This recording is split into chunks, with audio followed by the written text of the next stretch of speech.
Kami bahas langkah Jokowi menarik AHY ke dalam kabinet bersama dengan para narasumber. Bergabung lewat sambungan dalam jaringan, politisi PDI Perjuangan Andreas Hugo Pareira dan juga Direktur Eksekutif Indikator Politik Indonesia Burhanuddin Muhtadi. Sementara itu di studio juga sudah hadir Sekretaris Majelis Tinggi Partai Demokrat Andi Alfian Malarangan. Selamat sore, Bapak-Bapak sekalian. Selamat sore. Terima kasih semuanya sudah hadir bersama kami. Oke, saya ke Bung Andre dulu kalau begitu. Bung Andre, masuknya AHY di kabinet, apakah sebelumnya Pak Jokowi sempat ngobrol ke PDIP tentang niatan itu?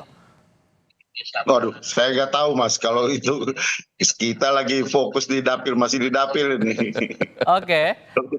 Tapi dengan masuknya AHY ini merasa terusik tidak bagi PDIP? Wilayah hak prerogatif presiden. Presiden bisa memutuskan kapan aja dan siapa saja mau diputuskan, itu hak prerogatif presiden.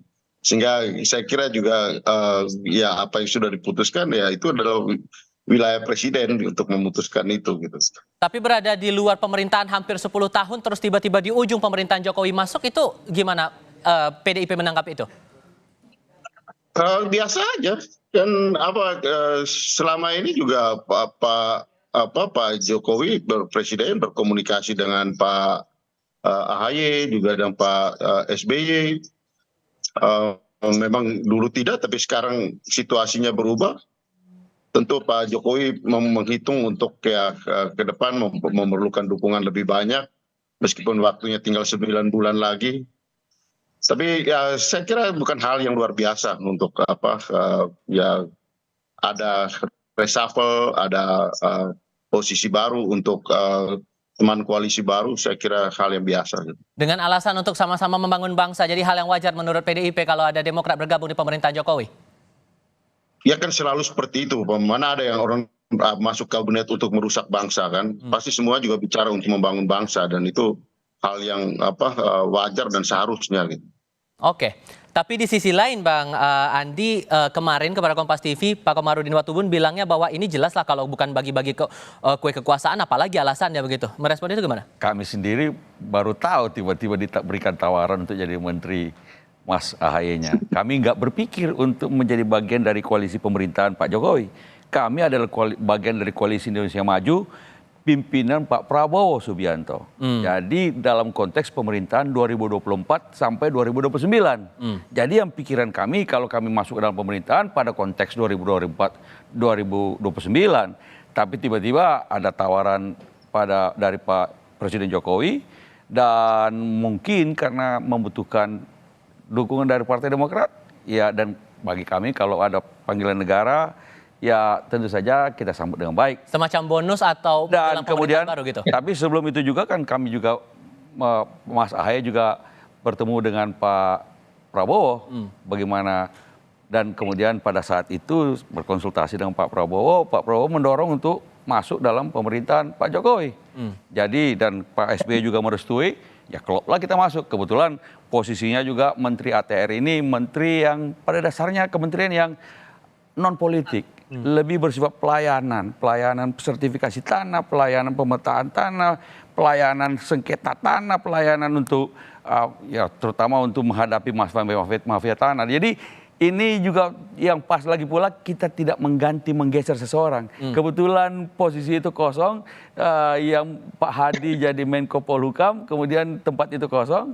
Jadi saya rasa kami berpikir ini hal yang baik dan kami siap untuk menjadi bagian dari pemerintahan Pak Jokowi, Presiden Jokowi.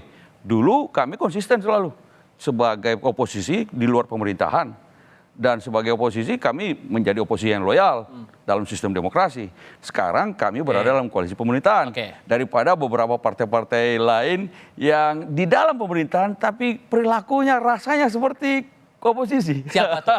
Siapa maksudnya? Daerah ke siapa? Tapi itu adalah ya kebijakan partai masing-masing. Kami selalu konsisten. Kalau di luar pemerintahan kami oposisi.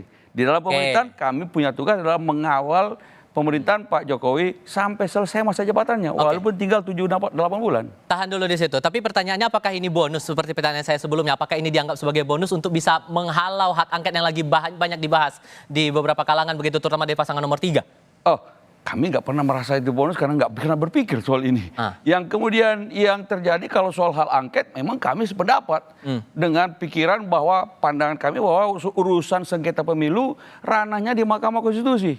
Jadi kalau ada masalah-masalah tentang kecurangan atau anggapan tentang kecurangan, ajukan ke Mahkamah Konstitusi dengan bukti-bukti yang cukup, bukan ranah di dalam dia tarik ranah politik di parlemen lalu bikin hak angket. Nah, itu kami itu tidak memang sudah sepakat dalam pandangan semacam itu.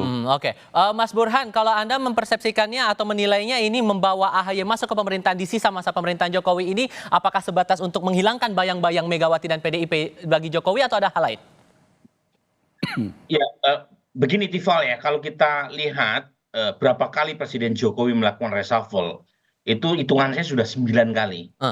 Dan menurut saya termasuk presiden dengan frekuensi reshuffle paling sering. Nah, meskipun tadi kita sudah bahas, sisa masa jabatan beliau hanya kurang lebih sekitar 8 bulan lagi. Nah, pertanyaannya apa yang membuat Partai Demokrat masuk dalam skenario koalisi pemerintahan Jokowi yang tinggal beberapa bulan lagi?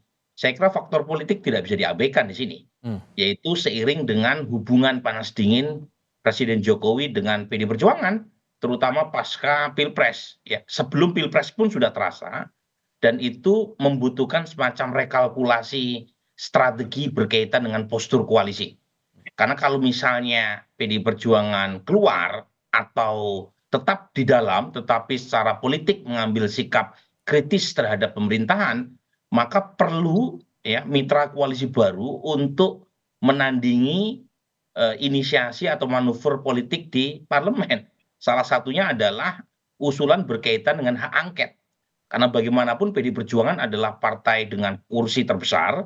Dan kalau misalnya PD Perjuangan punya inisiatif atau manuver politik yang berbeda dengan kekuasaan, itu dampak politiknya sangat terasa. Dan karenanya perlu mitra koalisi baru untuk menandinginya. Dan Partai Demokrat masuk dalam skenario itu.